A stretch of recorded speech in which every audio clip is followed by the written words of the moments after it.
placer estar aquí con todos los investigadores. La ponencia se llama Ciberodio en la prensa digital y pues analizamos básicamente con el equipo de investigadores una muestra muy especial. Primero que todo voy a hablar un poco de las motivaciones, qué fue lo que nos motivó a hacer este tipo de investigación y además decirles que esto es como un resultado preliminar, no son, digamos, resultados tan concluyentes como quisiéramos, pero básicamente la motivación tiene que ver con todo ese giro copernicano que han dado, digamos, las comunicaciones con el uso de las tecnologías digitales, tanto para los periodistas como para aquellos que son usuarios. Entonces, básicamente, desde ese punto de vista, muchos autores han empezado a definir ese periodismo que está surgiendo en el entorno digital como una conversación, como sobre todo las implicaciones que tiene la conversación. Es decir, si una nota periodística se abre a los comentarios, entonces la noticia en realidad se vuelve una pieza inacabada en la medida que los usuarios están cada vez alimentando esa información y de qué forma la van a alimentar. Y también la idea de que pues, los usuarios básicamente se han convertido en esos generadores de contenidos. Es decir, el lugar privilegiado de los periodistas como los autores exclusivos de la noticia, pues lentamente se ha ido, digamos, cambiando y, digamos, empieza a ser importante aquí la participación de los ciudadanos. Así que, teniendo en cuenta este marco y el estado de las cosas, nuestras preguntas, digamos, se dividieron en tres y de alguna manera se han ido respondiendo con esta pequeña muestra que hemos analizado. La primera gran pregunta es: ¿cuál es la naturaleza de la participación y de la opinión ciudadana en los comentarios en línea creados por los periódicos digitales colombianos? ¿Qué tipo de discusiones y expresiones se generan en esos comentarios? ¿Y de qué manera estos escenarios participativos están de alguna manera manteniendo vigentes ciertas informaciones y le dan, por decirlo así, vida a la información? Los usuarios como generadores de vida, no solamente de contenido, sino de vigencia de esa información. En efecto, pues, hay un volumen creciente de estudios previos. Se parte, por ejemplo, como lo escuchamos ahorita en la gran conferencia, de que pues Internet, además de mostrarnos esa gran diversidad de opiniones, lo que puede llegar, digamos, a ocasionar es la generación de una esfera pública fragmentada, porque, digamos, los estudios han arrojado resultados en la medida que los ciudadanos van y consultan sitios que se alinean con sus creencias políticas, con sus formas de pensar, y a pesar de que exista toda esta otra gran cantidad de posiciones y posturas políticas que podrían, digamos, asimismo implicar ese debate, pues en realidad están, digamos, creando como ciertas, no sé, trincheras de opinión, por decirlo así. Entonces, aquí tuvimos en cuenta pues los estudios de Cass Sunstein y Dahlgren y Dalbert. Por otro lado, en el tema específico de los comentarios en línea, ya hay varios estudios grandes, con muestras gigantescas. Uno de ellos ha sido el estudio comparativo de 5 o 6 periódicos internacionales, New York Times, The Guardian, El País, y digamos en esa misma línea ellos hicieron una gran análisis como de 10.000 comentarios. Digamos, los resultados arrojan que parte de la participación depende mucho de la forma en que el medio invita a participar y además que se crean estas, digamos, dos comunidades que son las de debate y las homogéneas. Esto también está disponible en el paper y en esos estudios, digamos, también se arroja ese carácter, digamos, agresivo y conflictivo de la participación. Así que otra gran línea de estudios que está haciendo lo mismo es la línea de estudios sobre ciberodio y todo el tema de libertades de expresión. Cómo Internet, cuando, digamos, no genera esa interrelación cara a cara, propicia otros tipos de relaciones y de participaciones y conversaciones, y en realidad, digamos, se genera este ciberodio, entendido el ciberodio como estos ataques a grupos y personas específicas que, digamos, son de cierta manera inflamatorios, y todos los problemas que el ciberodio, digamos, ha generado, en tanto está protegido por la libertad de expresión, El caso de Piedad Córdoba. Entonces, básicamente, uno de los criterios fue escoger una figura en Colombia que generara esa polarización política. Y, pues, yo creo que acá, pues, la mayoría todos somos colombianos, así que, sí, a menos que haya alguien más de otro país. ¿Sí? ¿De dónde? No, este panel es internacional. Sí, el panel es internacional. Entonces, bueno, pues Piedad Córdoba es una ex senadora liberal, bastante polémica. En el 2007 con Álvaro Uribe fue, digamos, nombrada como facilitadora del proceso de acercamiento con las FARC, y en el 2011 ella fue destituida, en el 2010, perdón, fue destituida por la Procuraduría, porque la Procuraduría inició unas investigaciones con los resultados del computador de Raúl Reyes, en las que, digamos, se revelaba la supuesta relación de Piedad Córdoba con los líderes guerrilleros y la supuesta, digamos, consejo que la senadora le daba a estos líderes. Entonces, a partir de ese caudal probatorio, la senadora quedó destituida de sus labores y, bueno, aparte de todo, pues la ex senadora también tiene una amistad muy cercana, pues, con el gobierno izquierdista de Hugo Chávez. Entonces, es una mujer que en este entorno, en estos últimos años, pues, de uribismo y de tendencias derechistas, pues, genera ese tipo de polarización política.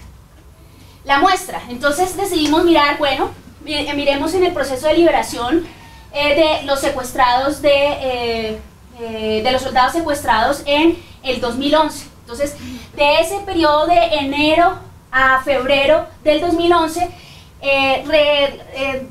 recuperamos, es el término específico, recuperamos las noticias disponibles en línea, y estas noticias fueron bautizadas como la liberación de los soldados secuestrados.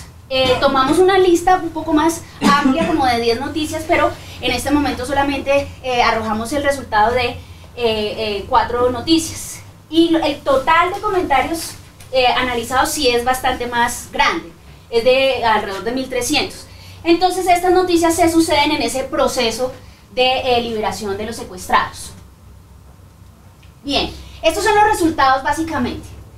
¿Cuál es la naturaleza? Bueno, en realidad lo que hemos encontrado de estos 1300 comentarios es que hay como un desbalance en la participación ciudadana. Los comentarios están básicamente concentrados en muy pocos usuarios. Son muy pocos usuarios los que generan casi que un poco más del 50% de los comentarios. Por ejemplo, si ustedes observan en este caso, esta es una noticia del Espectador, el 20 usuarios, perdón, fueron responsables del 50% de los comentarios, mientras que los otros usuarios pues hicieron el resto. Entonces, lo que hemos observado aquí en esta primera muestra es que muchos usuarios participan pocas veces y pocos usuarios participan muchas veces. Eso es como la primera conclusión. La segunda conclusión es básicamente el predominio de lo incendiario. ¿Esto qué quiere decir?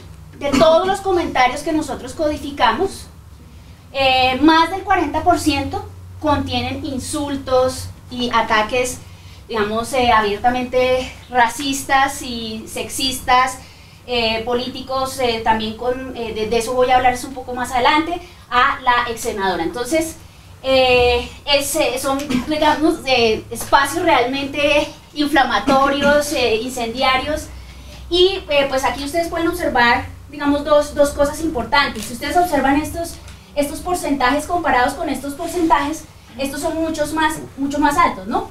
Esto casi es que todo el foro está, lleno de insultos. Estas noticias corresponden a los foros del Espectador. Entonces, digamos, y estas otras corresponden a los foros del Tiempo. Entonces, la primera es del Espectador, 2, 3 y 4. La 1 y 2, sí, la 1 y 2 es del Espectador y la 3 y 4 son las del Tiempo. ¿Qué puede generar, digamos así, qué puede dar a pensar ese tipo de resultados? Puede pensar muchas cosas. Uno que, digamos que la audiencia es distinta, ¿no?, en los dos periódicos, pero digamos que eso no tenemos como el suficiente, digamos, caudal probatorio también para decir, no, esto es así, las audiencias son distintas. Pero lo que sí, digamos, allí está en juego es cómo estos periódicos en versión digital están invitando a la participación de los ciudadanos. Las características de los foros del espectador son mucho más abiertas, de manera que usted puede responderle directamente a uno de los usuarios, es decir, hay más posibilidad de conversación, es más abierto y digamos menos regulado ese foro. Y estoy hablando de los comentarios en línea, y mientras que en el tiempo es completamente distinto. En el tiempo sí se maneja una lógica binaria en la que me gusta, no me gusta, y si hay por lo menos 3 usuarios que no están de acuerdo con uno de los comentarios y lo veta, pues el comentario desaparece. De hecho, esto lo encontramos en varios, en las noticias, había un número de comentarios específicos y un número ya que aparecía específico, mientras que cuando uno codificaba era menor esta cantidad de comentarios. Bien, el insulto es generalizado. Bueno, ¿esto a qué pregunta responde? Pues entonces nosotros dijimos, bueno, si esta cantidad de comentarios corresponde a, es tan alta, ¿significa eso que quienes han monopolizado esta conversación o esta participación básicamente son los responsables de esos comentarios? Y la respuesta es que no se puede afirmar categóricamente que esos pocos usuarios sean los responsables de esos, insultos, de esas ofensas. Entonces, porque, tanto los otros, la proporción de comentarios de los que participan pocas veces comparada con esta, pues, es básicamente igual y los esperados no son tan altos como esperábamos. Entonces, no se puede afirmar que estos pocos usuarios sean los responsables. Ambas partes, juegan en el asunto. Aquí pues básicamente intentamos responder la pregunta de qué tanto se mantienen esas agendas mediáticas.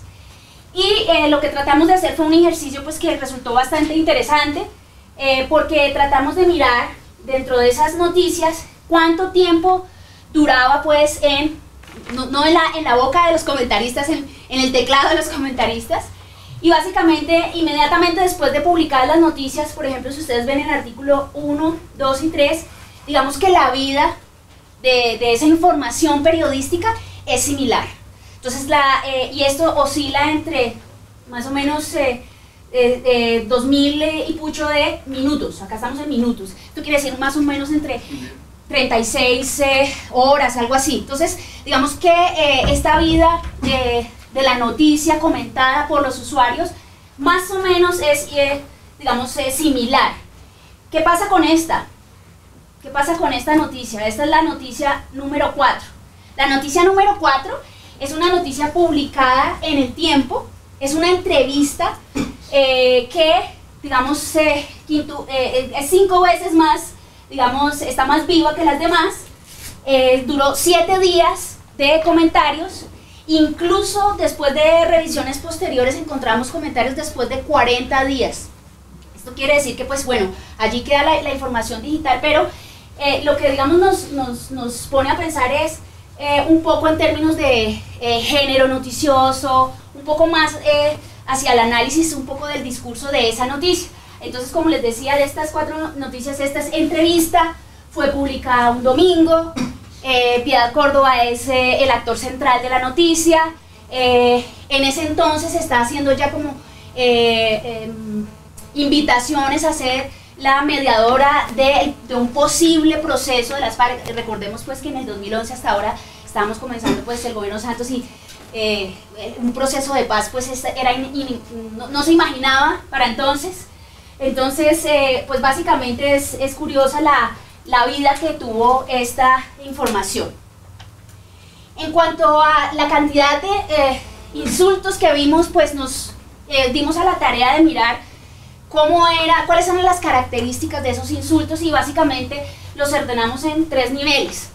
Un nivel básicamente era el ataque racista y sexista abiertamente a Córdoba. Y entre esos ataques, por ejemplo, está todo el tema de comparación de Córdoba con un animal, entonces rata, no sé qué. Bueno, ustedes pueden aprender toda suerte de insultos, esto sí, en esos espacios, y estos son directamente a Córdoba.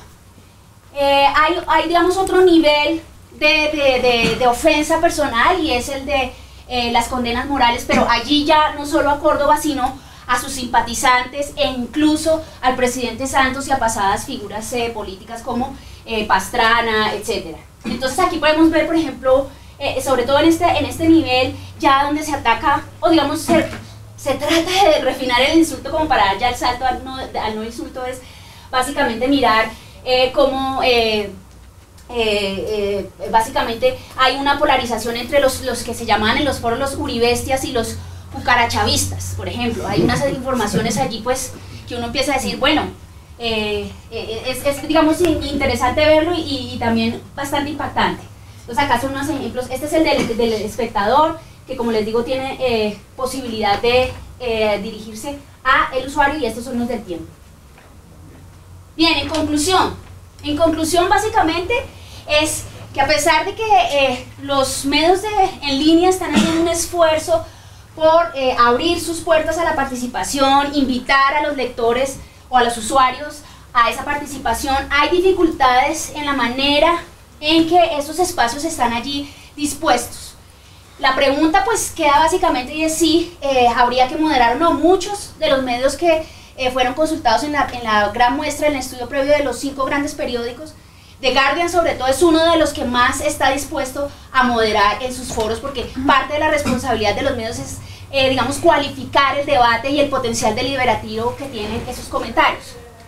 Efectivamente, otra de las grandes conclusiones es que los comentarios están referidos más a los actores y menos a las acciones.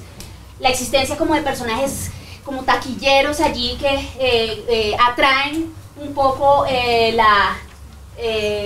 esa dinámica puede ser de ciberodio. La concentración de los comentarios en pocos participantes y estos patrones, digamos, de insulto en un análisis más cualitativo de la información. Entonces, pues, supongo que aquí ya termino. Muchas gracias por su atención y esperamos las preguntas.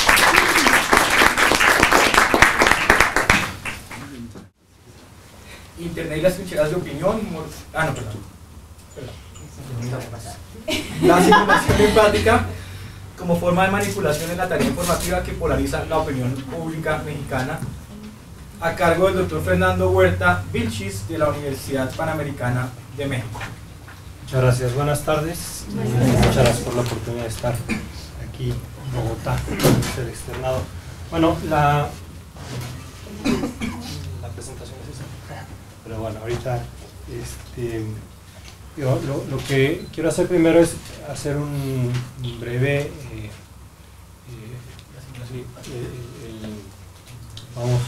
el contexto, ¿no? Y pues pasar, a 4 puntos, lo que es inflación, crimen organizado, democracia. Me parecía que eran como algunos problemas, algunas áreas de oportunidad, claramente donde México, nuestro país tiene que crecer muchísimo. El asunto de la inflación o la cuestión económica y el crimen organizado era central porque es uno de los problemas que recurrentemente la gente habla, sobre todo en los últimos años, como los problemas más importantes que tiene la sociedad mexicana, ¿no? Aquí lo mencioné, es una propuesta teórica y bueno, vamos a pasar rápido por los antecedentes, ¿no? Desde finales de la década de los 60, pues México tiene... ¿Quieres un pointer o...? No, es que este es para atrasar y adelantar y este es para simular. Atrasar y adelantar. Bueno, entonces, sufrió muchos cambios a finales de la década de los 60. Debo decir, seguramente alguno de ustedes sabe, pero México estuvo 71 años con el mismo partido, ¿no? Y se decía que era pues la dictadura perfecta, era una dictadura de terciopelo, no había absolutamente maneras de oposición, estaba jurídicamente y de todas las maneras posibles pues amarrado el poder prácticamente en un solo puño, ¿no? Desde finales de los 60 se inicia una carrera inflacionaria bastante aguda que lleva al país prácticamente al borde de la bancarrota. Tuvimos inflaciones con Miguel de la Madrid muy altas, con Cedillo igual, si no hubiera sido por el rescate norteamericano, quién sabe qué hubiera sucedido. Brote de guerrillas durante todo ese tiempo, aunque silenciado en los medios, desgaste de las instituciones, escalada de violencia, política y medios de comunicación controlados. O sea, hasta la fecha, sobre todo los medios electrónicos, son controlados pues, prácticamente por un par de familias, ¿no? El cuadro comparativo de las inflaciones, lo que les decía hace un momento, ¿no?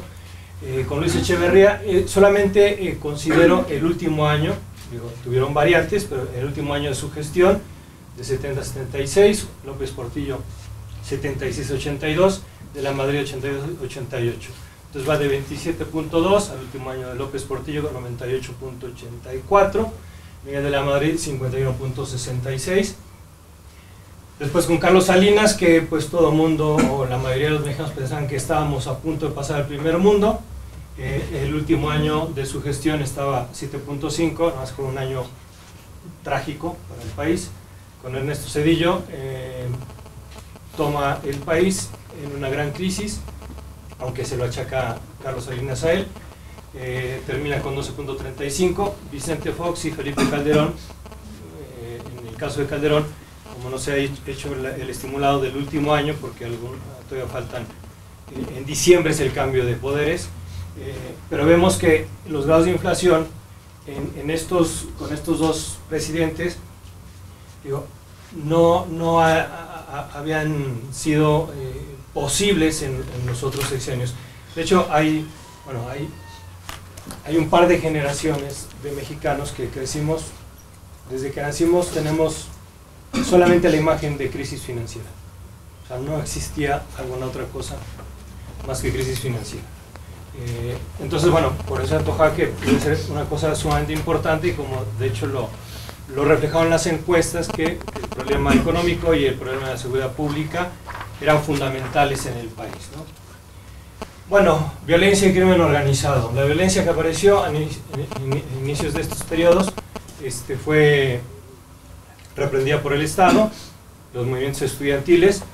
De los movimientos estudiantiles posteriormente se derivaron movimientos de guerrilla. De hecho estaban catalogados, aunque prácticamente nunca se comenta esto en los medios, 23 guerrillas a lo largo del territorio. De hecho porque fue una guerrilla mediática, la de los zapatistas en 94, fue la que se conoció en todo el mundo.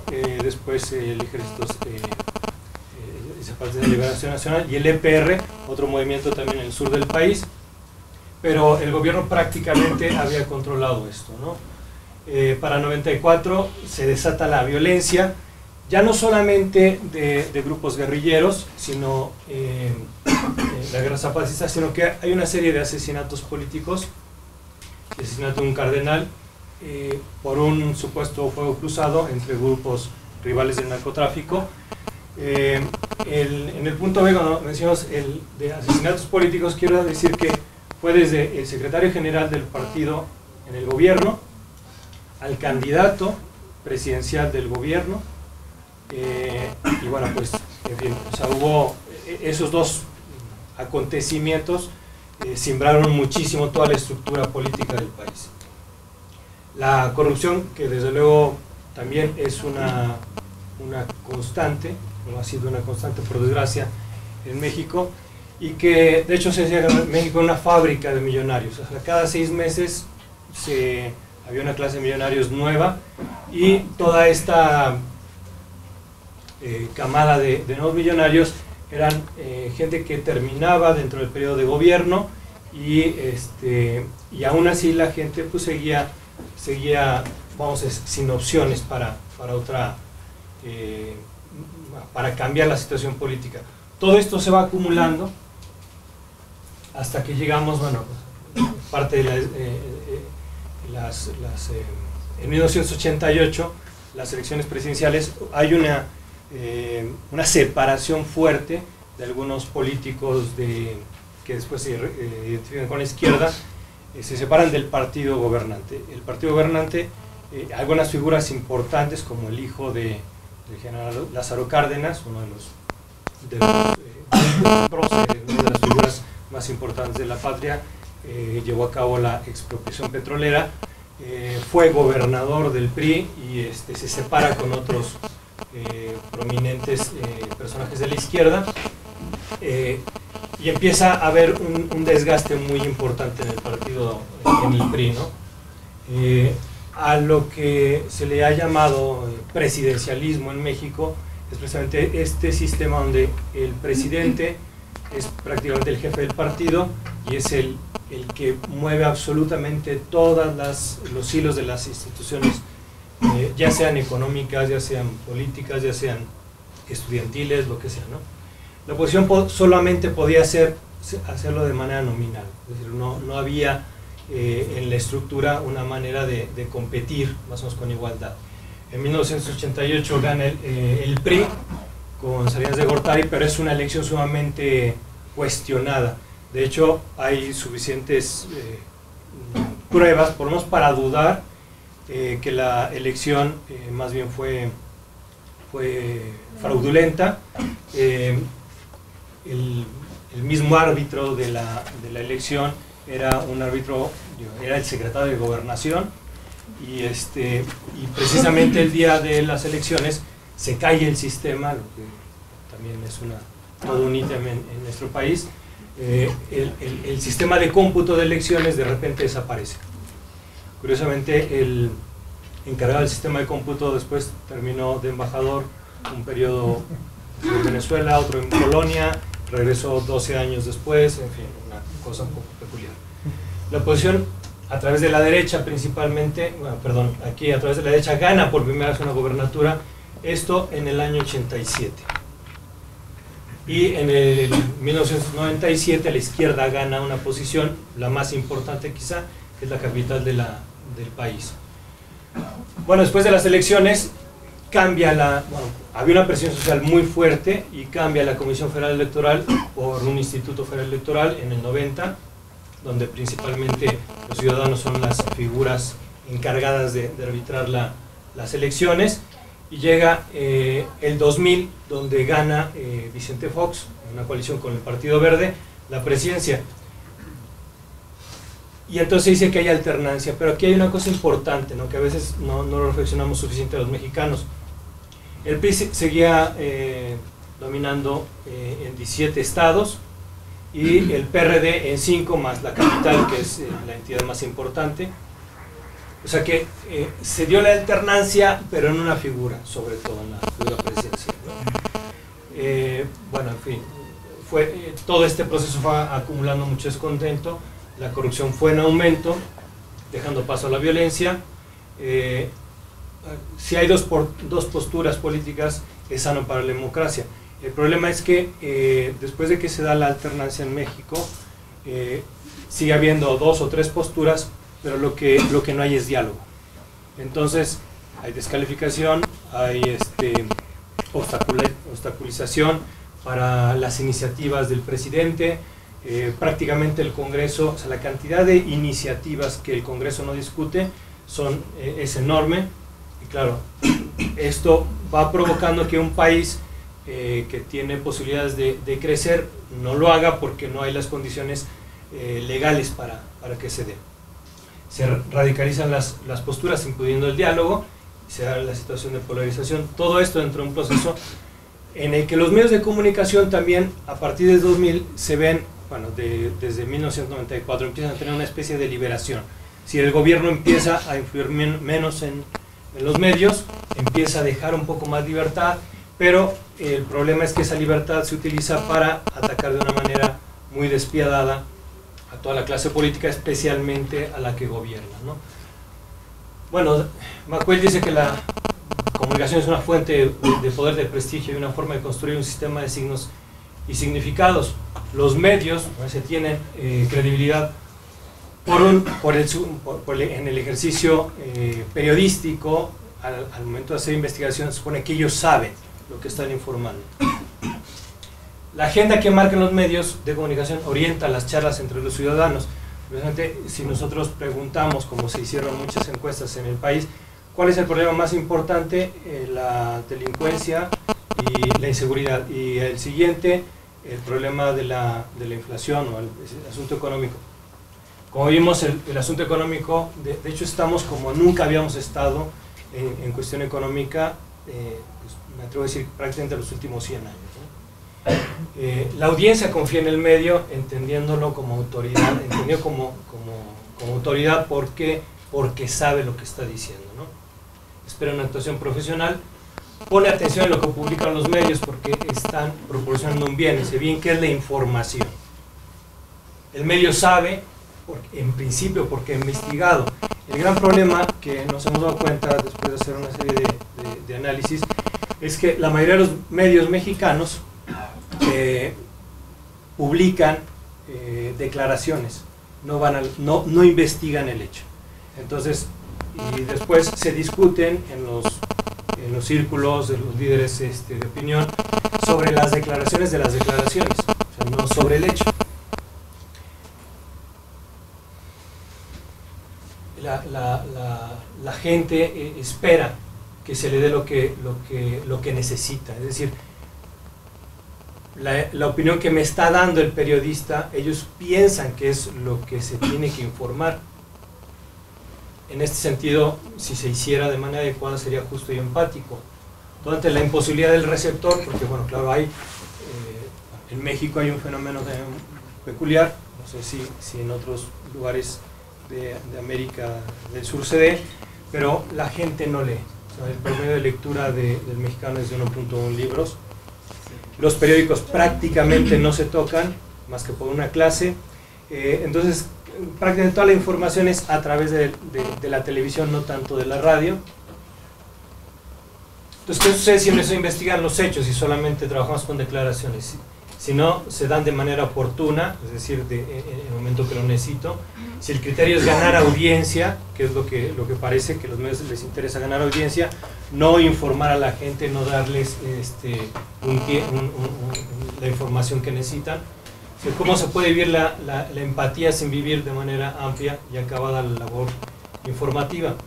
Entonces podríamos decir que se maneja una simulación empática, es decir, yo te voy a informar a ti, necesito que me compres, entonces como lo que más me interesa es tu consumo, no el bien que te puedo hacer con la información, entonces voy a hacer como que estoy de tu parte. Entonces se llega a esa simulación empática. La audiencia quiere confiar en el periodista, que eso es bien importante. De las instituciones, vamos a decir, los medios de comunicación aún conservan mucha credibilidad, a lo mejor porque tampoco hay mucha oportunidad para enterarse de lo que pasa, pero no termina de entender por qué la situación no mejora. O sea, si todo es lo que está pasando, lo que me presenta el medio de comunicación, ¿por qué razón las cosas en mi quehacer diario no son como el medio los presenta, ¿no? Entonces, opinamos a partir, esto lo dice Lippmann, de lo que conocemos o de ideas socializadas con las personas que convivimos y nos formamos estereotipos. Es decir, toda la realidad que, o sea, de Colombia, pues ahora yo lo que conozco es lo que platico con ustedes, o sea, y lo que puedo ver. Ahora, si la realidad que se me presenta a través de los medios es otra, pues yo terminaría pensando que aquí hay algo que o no estoy en Colombia o ustedes me están tomando el pelo o los medios me toman el pelo, ¿no? Bueno, si lo anterior no se refiere a la realidad, esas opiniones y estereotipos chocan con lo que se vive y a lo que uno aspira, ¿no? Provocando confusión, desencanto, desconfianza, que de hecho es lo que está pasando en la sociedad mexicana en los últimos 12 años.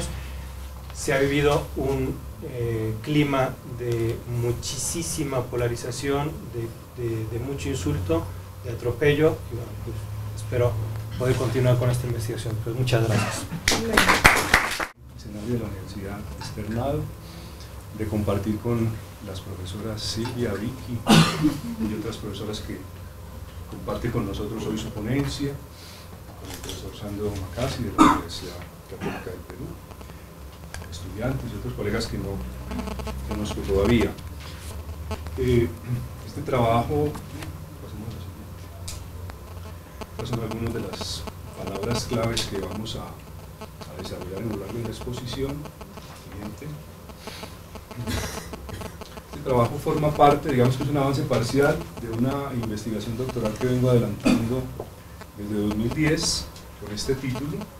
Una investigación en la que me interesa sobre todo explorar las nuevas funciones de los lectores usuarios en la prensa digital colombiana y los aprovechamientos que hacen de la interactividad.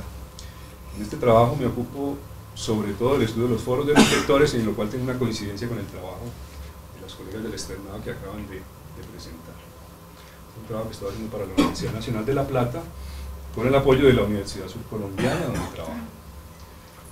Bueno, básicamente con esta ponencia tengo dos propósitos. El primero, digamos, describir y analizar cuáles serían las funciones, por una parte políticas y por otra parte pragmáticas, de los insultos políticos en los foros de los lectores.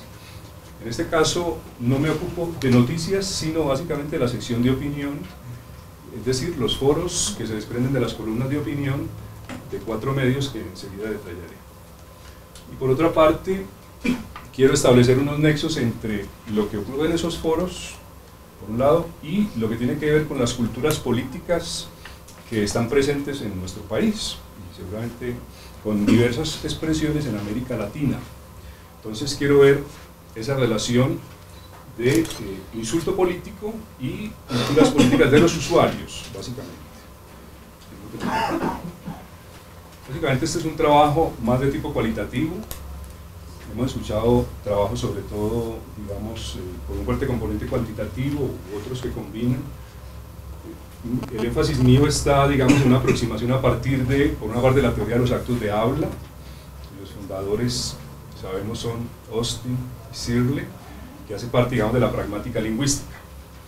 Por otra parte, la teoría de la argumentación, entre los cuales se reconocen básicamente a Shane Perelman, y hay otros autores contemporáneos, ya, dado que Perelman ya falleció en el 84, y me apoyo también el profesor colombiano, filósofo, que tradujo a Perelman para Norma, su libro El Imperio Retórico, del profesor Adolfo León Gómez, quien ha trabajado mucho sobre estos temas. Y por otra parte, trabajo también desde la perspectiva de las culturas políticas, sobre todo la mirada de algunos autores latinoamericanos como Norbert Lechner, Oscar Landi y Arturo Escobar, autor colombiano, presidente de los Estados Unidos. Bien, si miramos el diccionario, por ejemplo, de la Real Academia Española de la Lengua, aparecen estas definiciones: el insulto como ofender a alguien, provocándolo o irritándolo, ya sea mediante palabras o también mediante gestos o acciones. ¿Es verdad?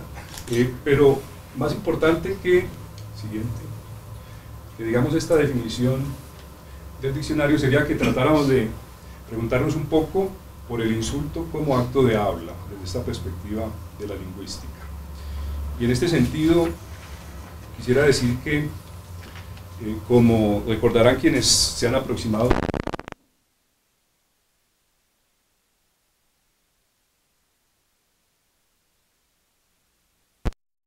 o porque decimos algo, y que al mismo tiempo requiere, para que se verifique, unas condiciones, digámoslo, de contexto y unas condiciones en términos de cuáles son las personas que participan en ese acto de habla, que sean las personas adecuadas y las personas indicadas. Para poner un ejemplo, en la noche de ayer asistimos a la inauguración del quinto Congreso de Wapor Colombia a cargo del profesor Fernando Gómez, quien actúa como presidente de este Congreso. Declarar, como lo hizo él, inaugurado el Congreso, es justamente un acto de habla que en una clasificación conocida se conoce como un acto de habla declarativo, y se dio dentro de unas condiciones apropiadas. Si yo, por ejemplo, hubiese cometido el atrevimiento de irme a esa misma hora a la cafetería del primer piso a decir que declaro inaugurado el quinto Congreso de Wapor Colombia ante los que están asistiendo allí a la cafetería, pues hubiera pensado que yo estaba haciendo una broma, que estaba loco, porque ni soy la persona indicada para inaugurar el Congreso, puesto que no soy el presidente del Congreso, ni siquiera un miembro activo de Wapor, ni ese era el lugar propicio para hacer la inauguración, puesto que las personas que están allí no son las interesadas en el tema. De manera que el acto de habla tiene esas características de constituir un acto social con repercusiones y efectos sociales, de expresarse mediante, digamos, manifestaciones lingüísticas y darse en unas condiciones de contexto adecuadas y con los participantes adecuados. El insulto junto con la promesa, junto con, por ejemplo, la amenaza o la felicitación, han sido estudiados como actos de habla bastante típicos por parte de, digamos, de los autores que han trabajado el tema de la lingüística. Particularmente el insulto ha sido considerado como un tipo de acto de habla expresivo de tipo incriminatorio. Expresivo se refiere a que el hablante expresa su actitud sobre determinado acontecimiento o determinada persona. Incriminatorio porque esa actitud que expresa es una actitud negativa. También hay actos de habla expresivos que no son incriminatorios, sino al contrario, expresando actitudes positivas como el elogio, la felicitación, que por cierto son también actos de habla. Bien, el argumento ad personam, pues sobre este tema no me voy a detener mucho en esta presentación. Digamos que es un concepto que proviene de la teoría de la argumentación y básicamente de la retórica. Recuerden que yo estoy tratando de establecer un diálogo entre teoría de actos de habla y teoría de la argumentación. Su definición se parece mucho a la del insulto, dado que se define como un ataque contra la persona del adversario que tiende a descalificar. Es una definición de Perelman y otros. De manera que a simple vista parecen sinónimos. Sin embargo, no hay que confundirlos por lo siguiente, porque un insulto por sí mismo no es un argumento. Por tanto, no puede ser un argumento ad personam por sí mismo.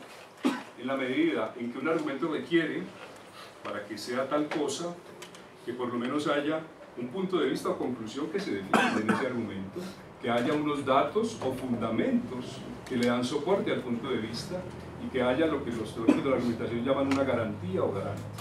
Es como una especie de principio que une los datos con la conclusión. De manera que un insulto puede ser parte o elemento constitutivo de un argumento ad personam en algunos casos, pero no en todos, pero por sí solo no constituye un argumento ad personam. Pues si yo le digo a otro idiota, no estoy expresando, además de la expresión, no estoy desarrollando completamente un argumento. Sin embargo, puedo incorporarlo al argumento ad personam como uno de los elementos junto con los demás que acabo de mencionar. Bueno, en la metodología hay algunas coincidencias con el trabajo de Silvia y de Vicky. Para este trabajo yo trabajé con un corpus de 1.341 comentarios, que es una cifra más o menos similar al que trabajan los colegas. Con los foros de los lectores de 11 columnas de eltiempo.com y El Espectador, aunque para la tesis doctoral estoy trabajando además con Semana y La Silla Vacía. El lapso es la coyuntura de octubre de 2011, la coyuntura electoral, de elecciones locales y regionales que se dieron en Colombia, donde se eligieron alcaldes y gobernadores y otras autoridades. Y para eso entonces tomé 6 semanas, 4 anteriores al 30 de octubre, o sea, a partir del 1 de octubre, y 2 semanas posteriores, o sea, hasta el 15 de noviembre. Esta es la lista de los columnistas del Tiempo: María Isabel Rueda, Salud Hernández, José Julio Gaviria y Fernando Rondón. Del Espectador: Alejandro Gaviria, Alfredo Molano, Cecilia Orozco. Traté de que en esa lista hubiera una pluralidad de puntos de vista de los columnistas en relación con sus posturas políticas en la coyuntura electoral. A propósito, me cuentan, porque no he estado leyendo prensa, que José Julio Gaviria desde el día de ayer está envuelto en una controversia bastante aguda por la publicación de una columna de opinión en la que al parecer deliberadamente mintió sobre un supuesto secuestro que estaba siendo negociado en Cuba, lo que ha sido interpretado por muchos como un torpedo al proceso de paz que está adelantando el gobierno con las FARC. Y parece que eso ha generado incluso columna editorial del Tiempo en el día de hoy. Yo también me ocupé, así como las colegas Silvia y Vicky de la Universidad Externada en su trabajo, de hacer una especie de clasificación o tipología de los insultos que encontré en estos foros, y en la que la clasifiqué en cuatro tipos. Una primera sería como una especie de bestiario o una especie de fauna tropical o de sociedad, para recordar al inolvidable Jaime Garzón en su programa de televisión Sociedad. Es decir, una serie de insultos que lo que evocan son animales de diverso tipo, como vamos a ver enseguida. Otra que se refieren a imágenes sexuales con una cierta procacidad.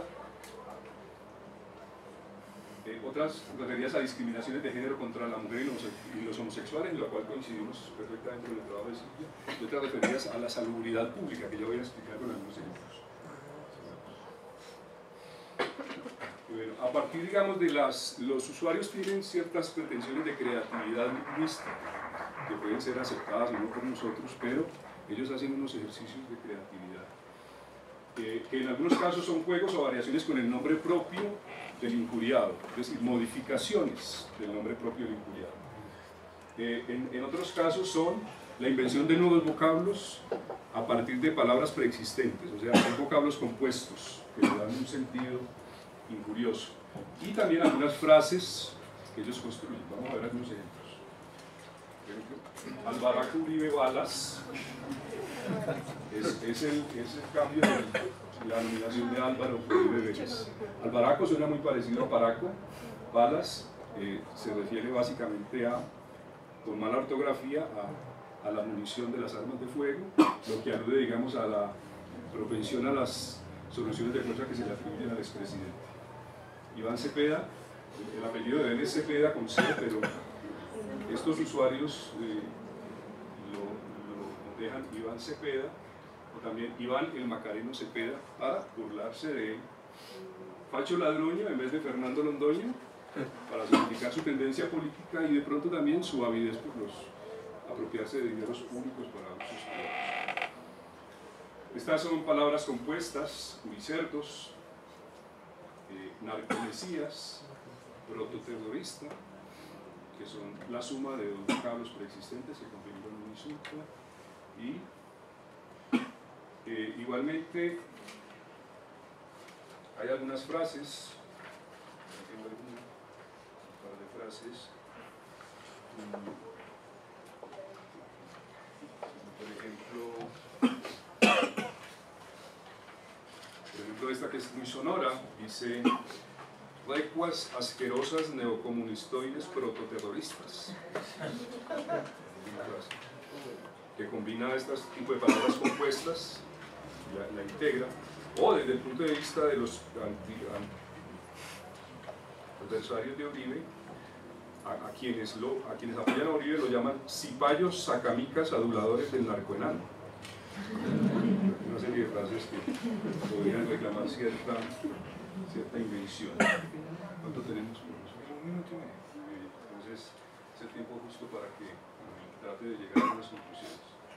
Bueno, en los foros de los lectores evocan una serie de metáforas o de imagen. Una de esas metáforas es la metáfora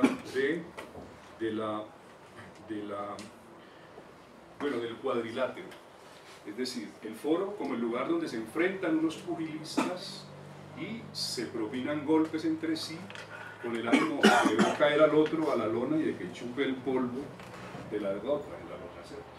Esto obviamente como expresión de la polarización política, en este caso básicamente entre uribistas y antiuribistas, ¿cierto? Bien, constatamos que en los contextos de polarización que ha habido Colombia, por lo menos en la última década y que persisten, se incrementa notoriamente el uso del insulto político en los foros. Por otra parte, quiero simplemente dejar en el aire, pero más adelante si quieren lo podemos desarrollar en las preguntas, una relación que quiero establecer entre los foros y los procesos de identidad política.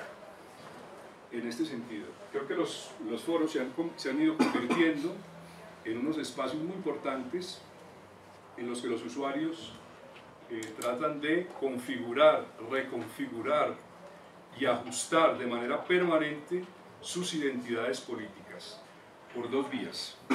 Por la vía de la empatía, es decir, del apoyo y el respaldo a ciertos columnistas cuya cosmovisión comparten, o de otros usuarios con los que también tienen simpatía, pero también, y esto es notable, por la vía de la repulsa, por la vía del rechazo o del repudio a las posturas de ciertos columnistas y de ciertos usuarios. Si a primera vista se puede pensar que, digamos, en un foro de José Tulio Gaviria solamente van a leerlo los uribistas, cualquiera que vaya y mire el foro se dará cuenta que allí participan uribistas y antiuribistas con el mismo entusiasmo. Y para los antiuribistas, el consumir las columnas de José Obdulio y el leer el foro Es una manera también de afirmar sus identidades políticas por una vía de contraste, por una vía de repulsa. Bien, ya con esto concluyo. Esto también lo dejo enunciado y es lo siguiente. En relación con las matrices de cultura política presentes en nuestro país, me parece que uno puede identificar una convergencia entre los usuarios que pertenecen a una matriz política de corte autoritario y el predominio del uso del insulto. Sin embargo, dicho esto, quiero aclarar lo siguiente: el insulto no es un elemento que sea privativo o exclusivo de los usuarios que adscriben a la cultura política autoritaria, sino que atraviesa transversalmente a los usuarios de las distintas culturas políticas que hay en nuestro país, incluidas las de la protesta y las de la resistencia. Es decir, no es un elemento exclusivo de una cultura. Y finalmente, pues es un elemento simplemente también denunciado que los foros también cumplen una función catártica de los foros de los lectores. Algunos editores, por ejemplo, esa es la otra metáfora que se utiliza para los foros como cloaca de una sociedad enferma que vierte allí sus detritos. De manera que en una cultura política predominantemente autoritaria, de raíz conservadora, los foros se han convertido también como en el lugar de exteriorizar una serie de pulsiones, de patos reprimidos de la sociedad, y lo cual se ve favorecido por varios elementos. Por una parte, el anonimato de los foros; por otra parte, la espontaneidad y la inmediatez con la que normalmente se escriben, sin ocasión de revisarlos, lo cual sería una materia de trabajo para los psicoanalistas que pudieran examinar, digamos, el alma enferma de nuestro país a partir de los foros de los lectores. Muchas gracias.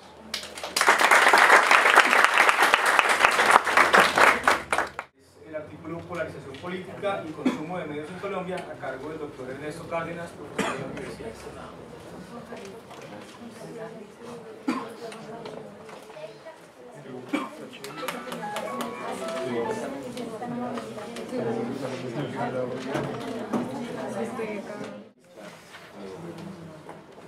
Y para mí es un gusto pues, estar compartiendo esta exploración preliminar sobre un trabajo que podría dar mejores frutos más adelante.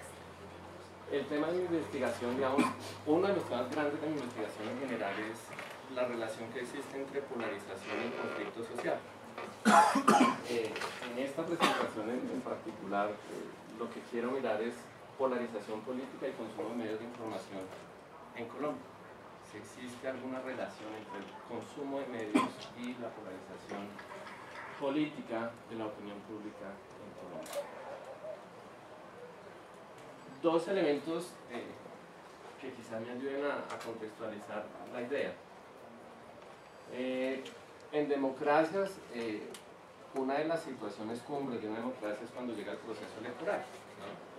Entonces los ciudadanos, los votantes, deben tomar una decisión sobre por quién votar. Esta decisión se debería hacer con base en una información, ¿no? Cada ciudadano, de hecho, cuando llega el momento de la elección, enfrenta el dilema de tomar la decisión de cuánto tiempo invertir en busca de información, en acceso a información, ¿no? Y quizás el primer punto, esa información no está disponible de manera gratuita, esa información es costosa, tiene un costo no solo en términos económicos de pagar por la información, sino en términos de tiempo, qué tanto tiempo le va a dedicar yo a leer, ¿no? Sobre los eventuales candidatos, sobre sus programas, etcétera, etcétera. Y más aún, hoy en día hay mucha información especializada, un costo importante podría reflejarse en mi inversión en conocimiento previo para poder asimilar esa información y volverla útil a la hora de tomar mis decisiones, ¿no? En este caso estoy pensando en decisiones políticas, votar.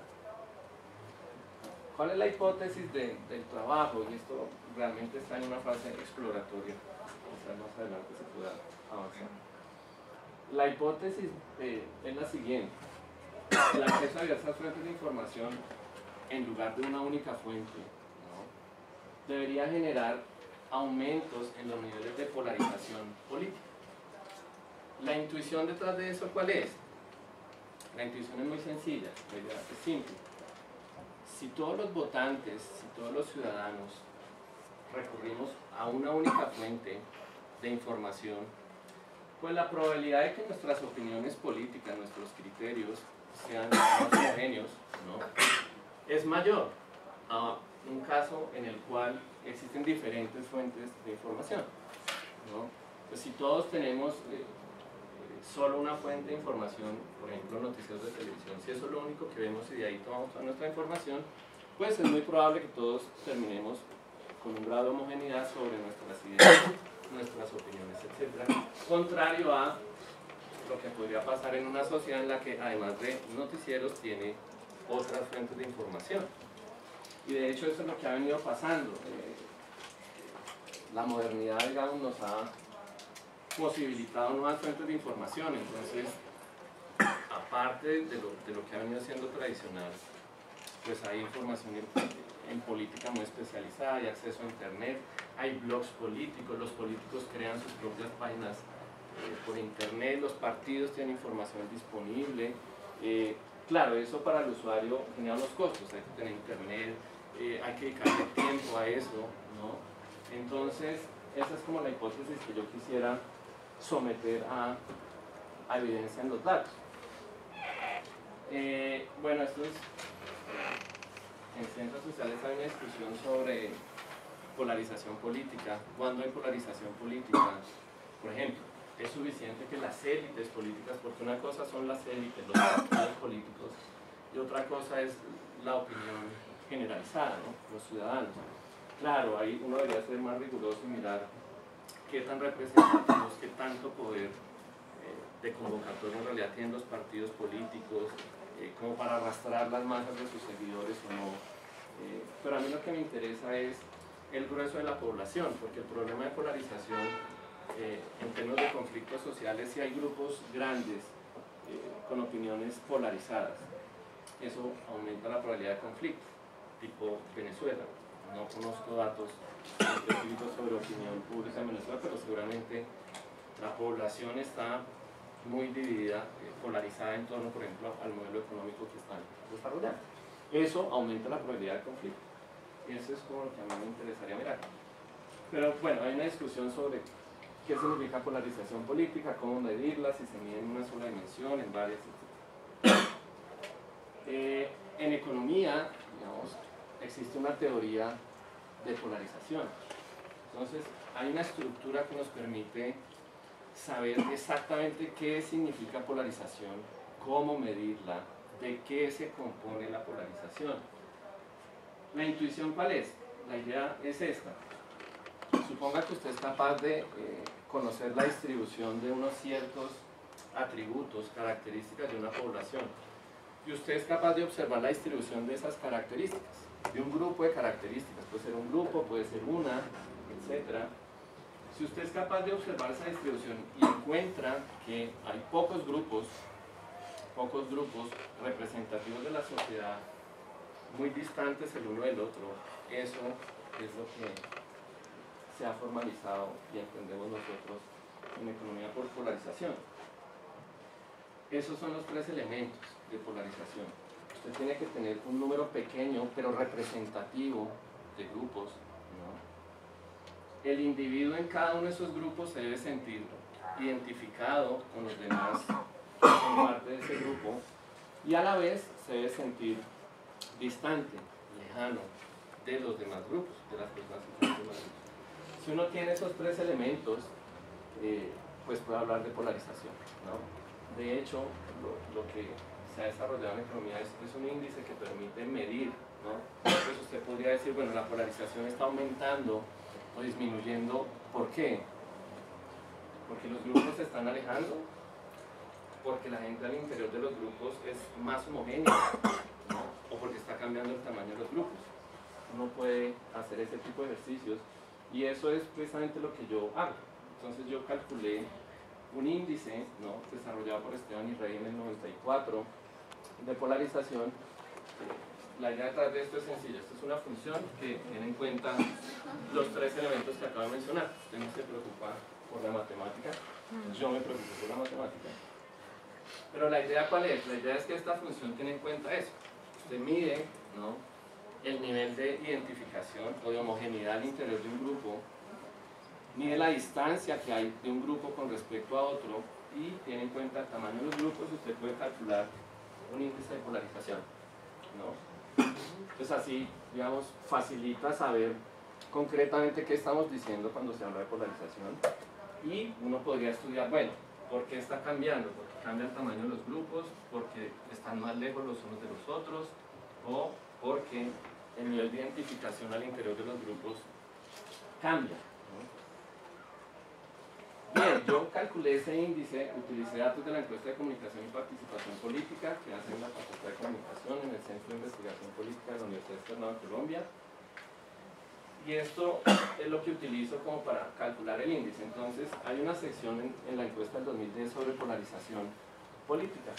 Entonces, yo uso estas dos preguntas, ¿no? Hay una pregunta en torno a la opinión de cada individuo sobre la solución al conflicto. Y eso va de una escala en donde en un extremo usted tiene, no, yo quiero una solución negociada, y en el otro extremo, no, yo quiero una solución militar, ¿no? Y en ese rango pues hay varias posibilidades de respuesta. Entonces esta es una pregunta de opinión política con respecto a la solución que uno preferiría del conflicto armado en Colombia.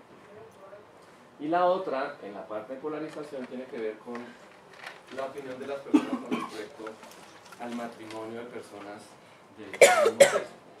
Es lo mismo, en este caso la escala es menor cuando las personas están de acuerdo en la unión, y si el número aumenta quiere decir que las personas no están de acuerdo.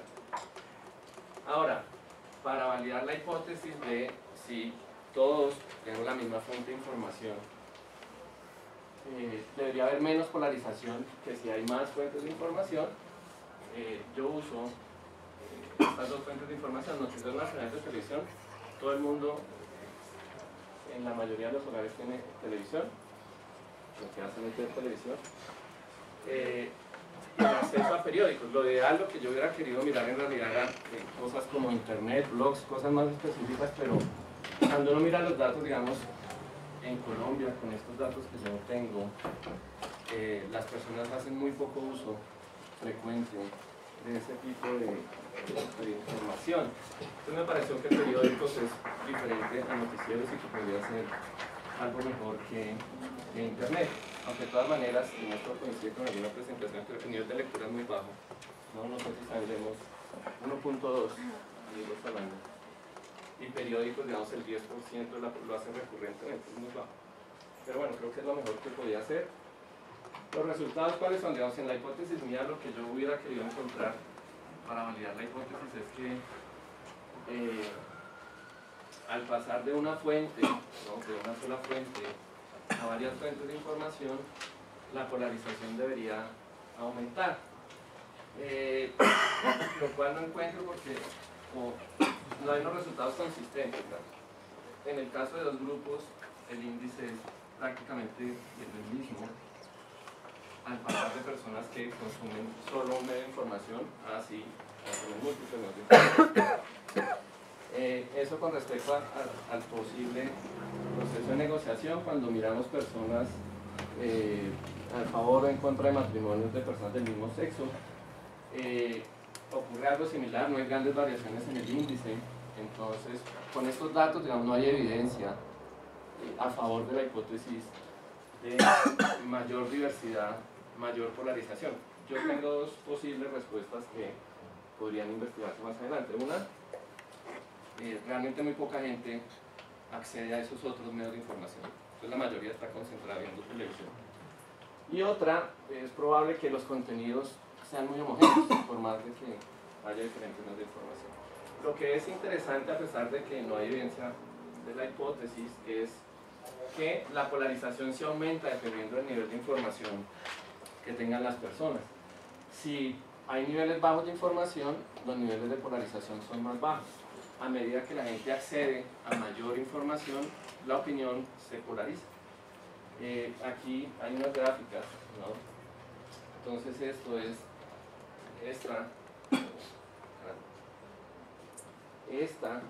un pulso amarillo, por aquí con este punto.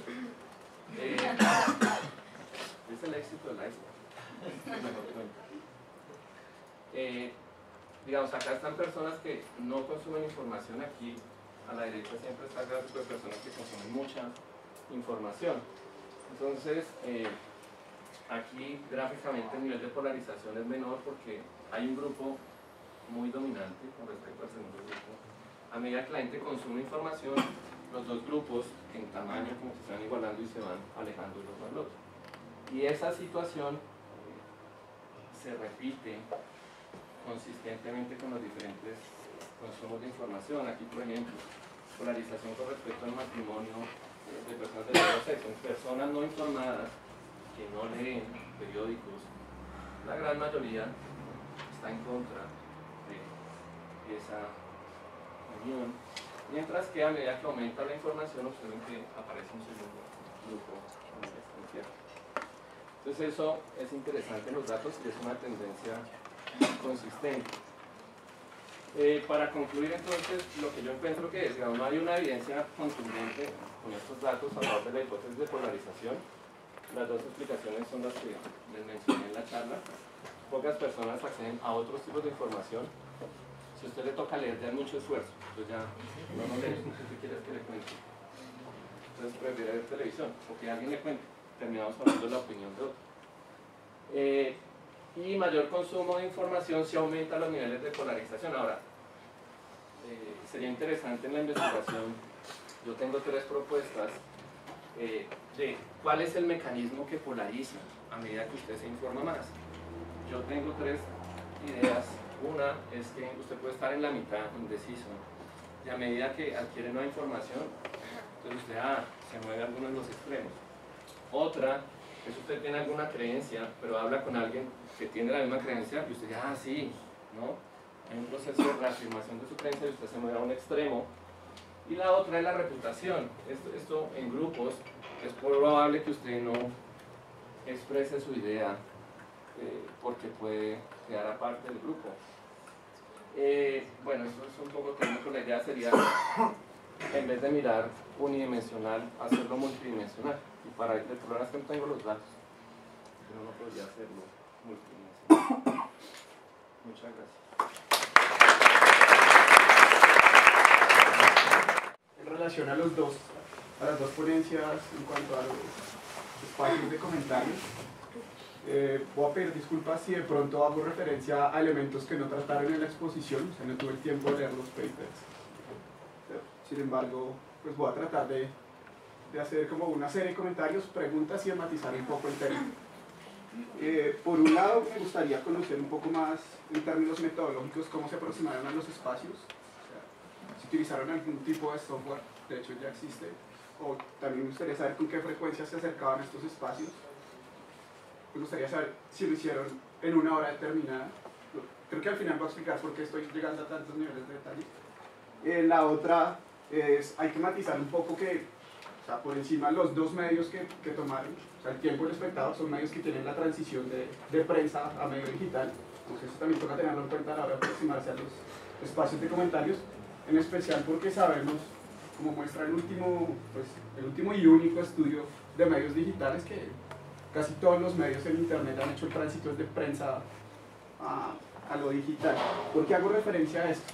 Porque hay algo muy importante que está pasando en estos espacios, más allá de que se esté satanizando o no lo que ocurre ahí, en la medida que el lenguaje tiene unos efectos, o sea, está relacionado con la performatividad del lenguaje.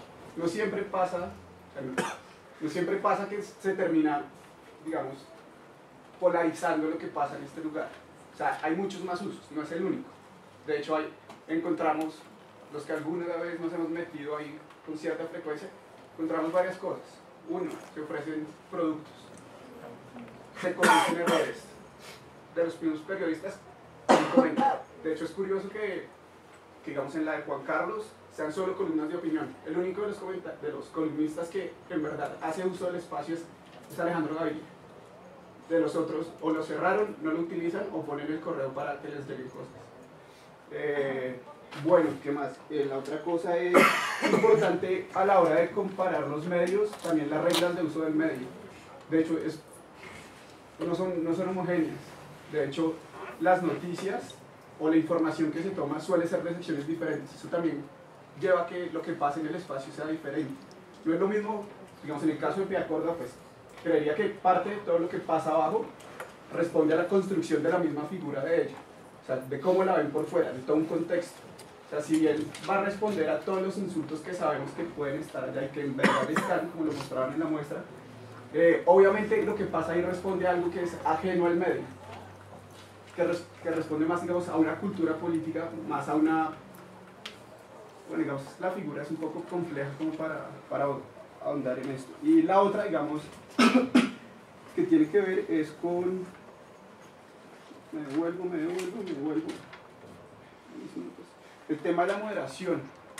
Si bien la moderación hoy por hoy está en manos de pasantes, o sea,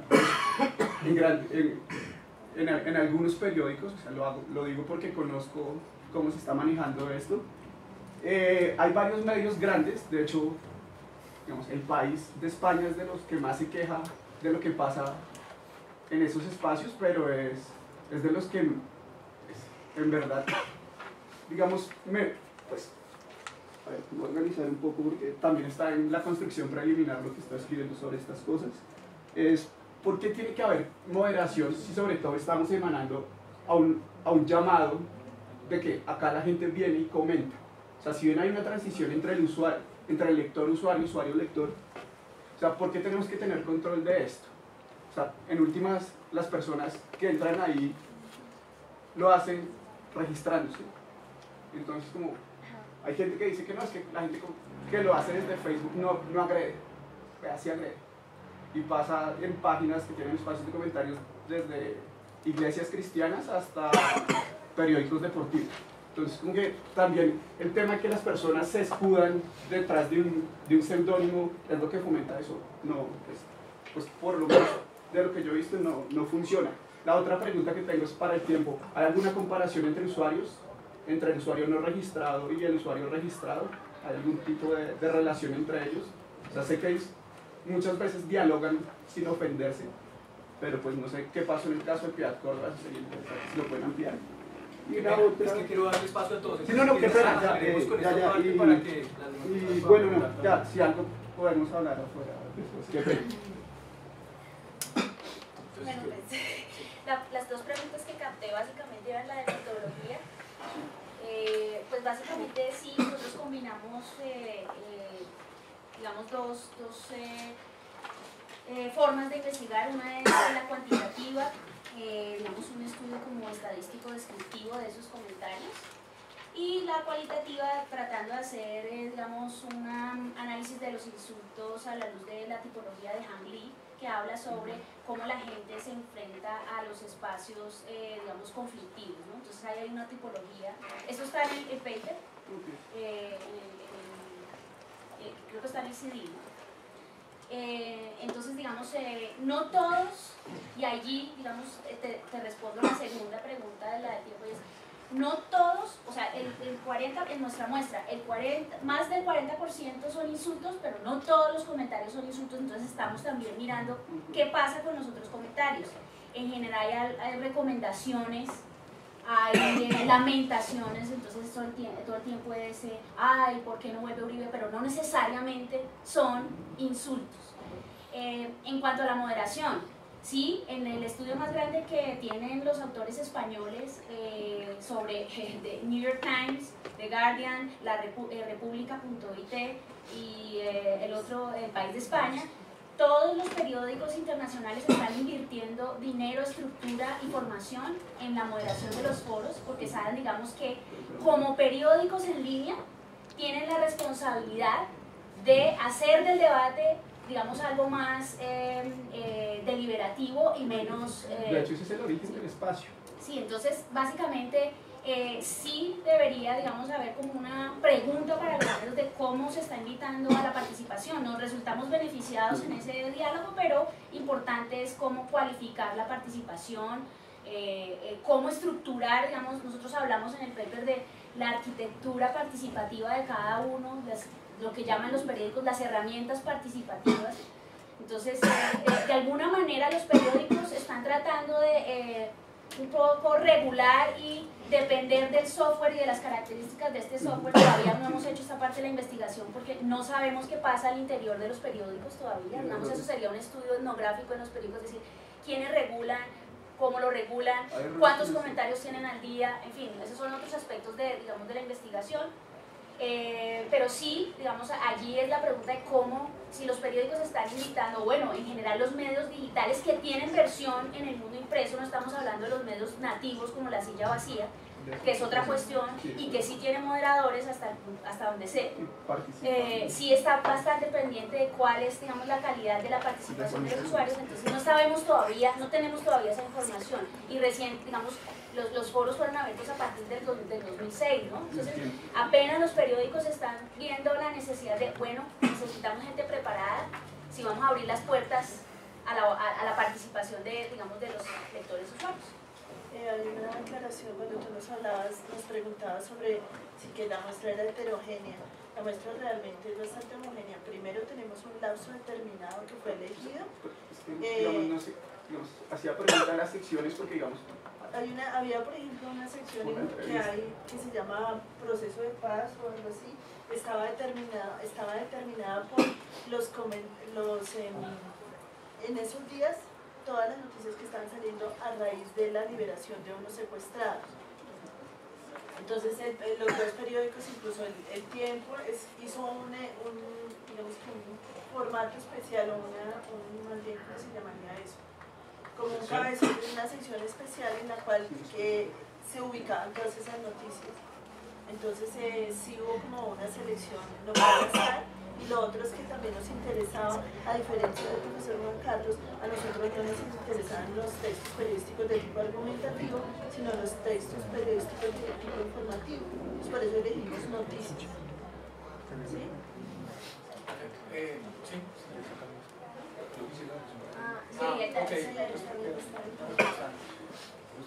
Andrés Yáquez.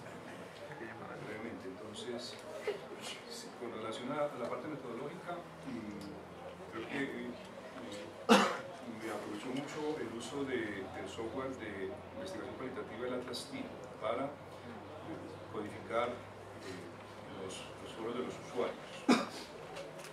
Es un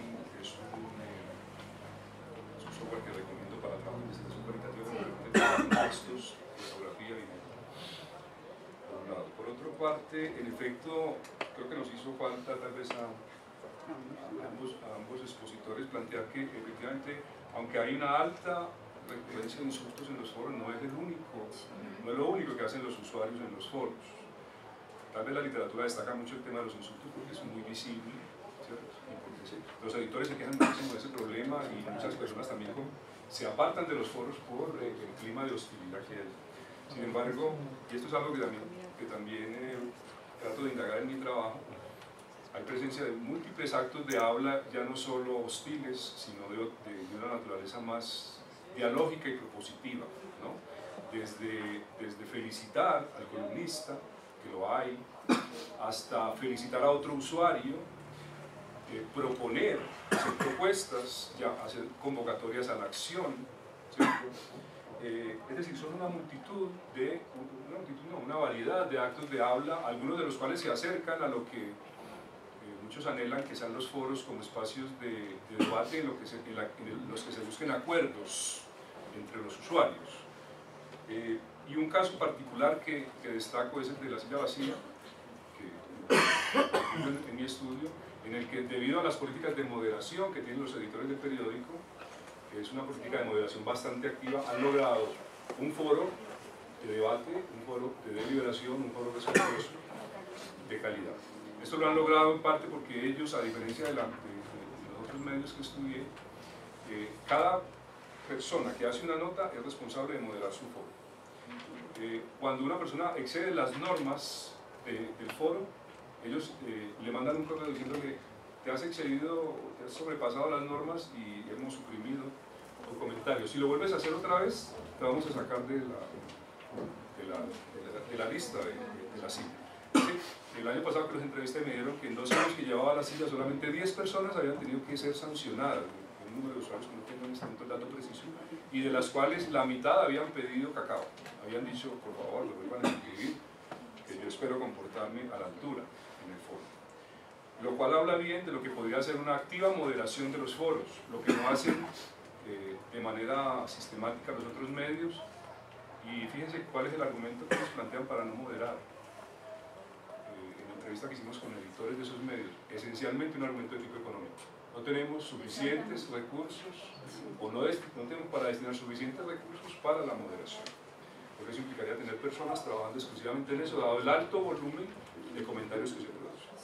Tengo entendido que el New York Times pasó en poco tiempo de tener 15 personas dedicadas a moderar los foros a tener algo así como 70, casi 100 personas dedicadas exclusivamente a la moderación. Sería eso. Y sería eso. No sé si es una pregunta o es un comentario. Así una pregunta. ¿No será que la polarización de las personas, de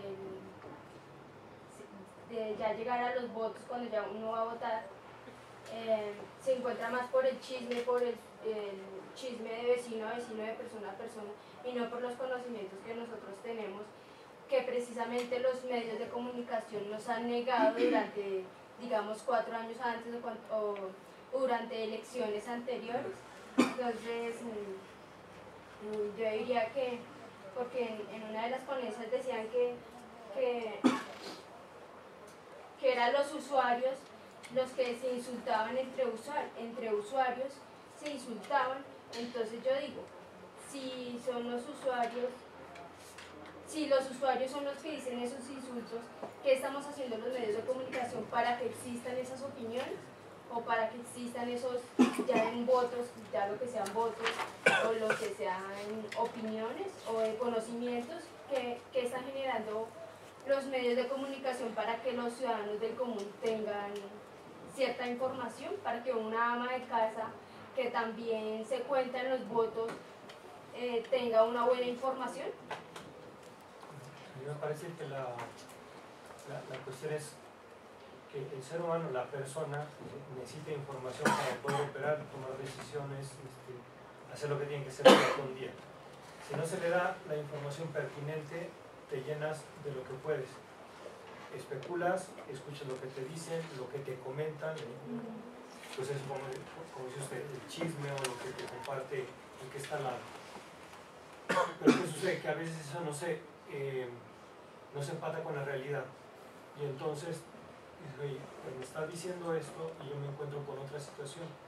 Entonces eso termina polarizando, en el sentido de que como opero con especulación, esa especulación no me lleva a decisiones acertadas, y no tener decisiones acertadas va continuamente fincando una suerte de frustración diaria.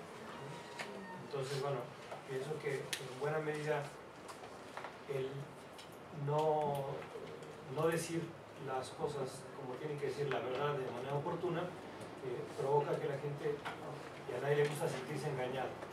Y entonces pues, vas por la vida, ¿no? o son tontos o me quieren ver la cara, ¿no? Pienso. Sí, bueno, creo que a Juan Carlos se le olvidó, se le pasó por alto la explicación de la seguridad pública como clasificación de insulto político, que me interesa bastante saberlo. Y si de pronto tiene algún tipo de estadísticas, así como las explicó Silvia, pues que nos decía que el 63% en el espectáculo, 52% en el tiempo. Quisiera saber si de pronto tiene algún registro de porcentaje o por el estilo. Bueno, realmente yo quisiera poder incorporar un elemento cuantitativo a mi estudio, que me parece muy... Yo creo que los estudios de Internet en general me parece que cada vez más tenemos que apoyarnos en trabajo cuantitativo por los volúmenes enormes con los cuales se trabaja. Es decir, son volúmenes tan grandes que si uno no mira la cantidad se pierde datos. Los datos cuantitativos que arrojó el estudio de los colegas del externado yo quiero hacer eso, pero todavía no he llegado a ese punto y no sé si todavía, si lo voy a tocar, me he centrado un poco más en el análisis cualitativo. Yo no tengo para ofrecerte estadística. En relación al tema de la seguridad pública, se refiere, por ejemplo a figuras como la de la rata, ¿cierto? Que a su vez hace parte, digamos, del bestiario, pero que la rata, junto con otro tipo digamos, de animales que han sido objeto de campañas, digamos, de control, de salubridad, de exterminio, porque se supone que producen enfermedades, pestes, etc. Entonces, hay una serie de alusiones a ratas, gusanos, parásitos, insectos, que, por ejemplo, gusano narcoparaco es un insulto, ¿cierto? Rata asquerosa, rata miserable, rata de la peor calaña. Son una serie de insultos que están asociados como con este tema de la peste, de la difuminación de enfermedades, y que en el imaginario colectivo están asociados con temas de salubridad pública. Pero por otro lado están las enfermedades venéreas o de transmisión sexual, que dan lugar a una serie es un poderoso imaginario para diversificar el vocabulario del insulto. Por ejemplo, en la ponencia digo lo siguiente, que lo cito brevemente: el muy colombiano y barriguajero insulto gonorrea solo es un poco más áspero y rotundo que puta sifilítica, el cual tiene la sonoridad de un trabalenguas. Llegados a este punto, el nombre de la columnista Salud Hernández Mora puede ser entonces trocado sin escrúpulos en el foro por un usuario por el de Venerea, en vez de Salud, Venerea Hernández Mora. Entonces, hay una serie de figuras tomadas de ese imaginario de la salud. Mi pregunta es sencilla, para el ciberodio y los insultos. Pues ustedes mencionan que los espacios de discusión, los foros de internet tienen más cosas que insultos, pero evidentemente las presentaciones se basaron mucho en cuántos insultos hay, en el tipo de insultos. Mi pregunta es la siguiente: cuando yo estoy discutiendo con alguien sobre algún tema en el que se van a presentar argumentos y alguien me insulta o me agrede, ahí yo paro de esto, si digo, si no vamos a discutir con argumentos, si me vas a insultar y me vas a agredir, entonces no hablamos. Es decir, eso es lo primero que yo desecho. El insulto no lo tengo en cuenta porque no es constructivo, y si me está criticando no me está proponiendo nada. Mi pregunta es, no tengo claro cuál es el objetivo puntual de estudiar a profundidad los insultos en un foro el cual, si uno mira estadísticas, no es muy participativo, y a eso me refiero también. ¿Será que eso es representativo de la sociedad colombiana? Es decir, todos tenemos algo allá guardado que solo podemos sacar en el anonimato en un foro. Es como mi pregunta.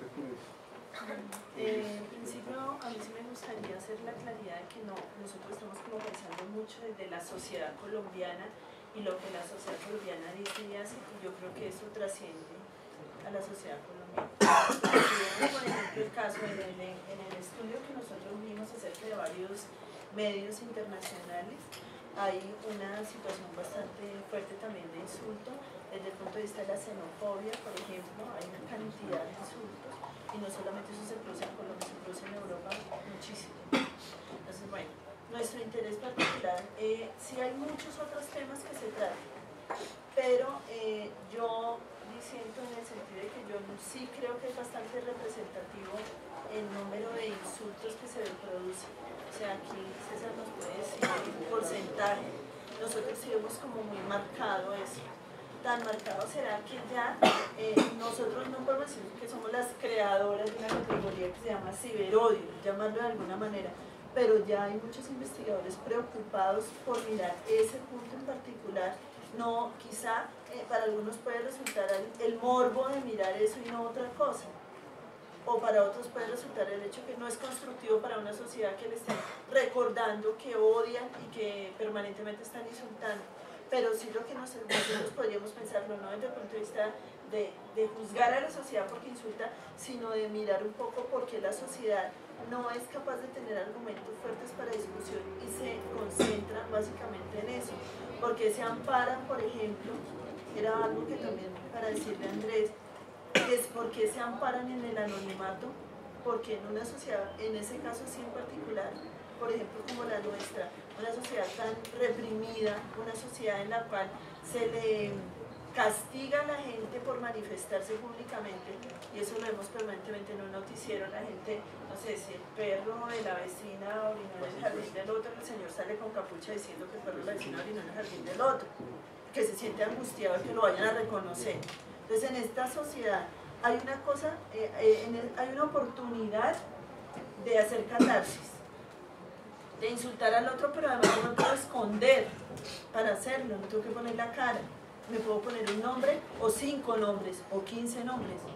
Entonces a nosotros sí nos llama mucho la atención eso, sobre todo cuando se trata, si estuviéramos viendo algo sobre, no sé, un reinado de belleza y cómo están calificando las personas a las reinas de belleza e insultan, uno dice, bueno, no es que esté correcto, pero cuando se trata de la discusión política, por ejemplo, en donde uno supone que hay más argumentación de fondo, la gente no argumenta.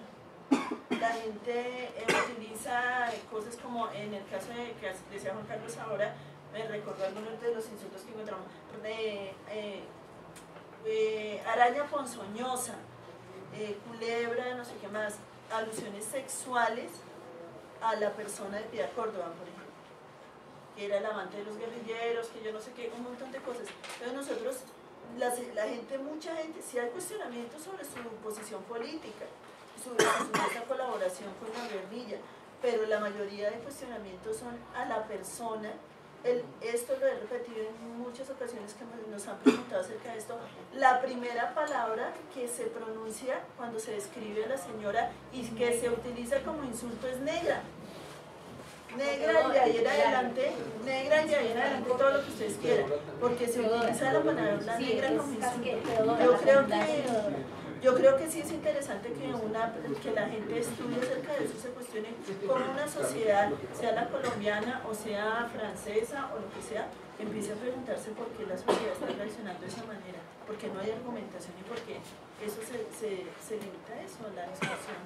Y creo que eso va muy conectado con la motivación que tenemos y es como un poco la dinámica en los entornos digitales, que son, digamos, que son desterritorializados, que propician el anonimato, que las lógicas son otras, es un ambiente completamente antinormativo para citar a todos los autores, y digamos que la investigación está yendo hacia todo el tema de lo irracional de ese entorno, ¿no? Digamos que de alguna manera cuestiona un poco las ideas de opinión pública racional. Y además si se discute que no hay participación en los medios, son oligopolios, entonces las redes sociales son un elemento de participación y no las saben utilizar. Sí. Ahora, digamos, hay ahorita muchas esperanzas en términos periodísticos de qué es lo que está pasando con esta, digamos, cooperación o colaboración con los usuarios, ¿no? El problema es cómo nos beneficiamos mejor de esa relación, cómo podemos aprovechar ese potencial, como lo decía, digamos, en la presentación, ¿no? Entonces es un poco hacia, digamos, todos estos nuevos espacios que están creándose en las salas de redacciones digitales, con toda la cantidad de nuevos periodistas que están llegando con todas sus herramientas. Entonces ya eso va a dar una segunda parte, pero... Bueno, a mí me tocó moderar este foro, entonces creo que el profesor quiere hacer un último comentario. Los invito a que continuemos la discusión por fuera, que esto está buenísimo. Entonces,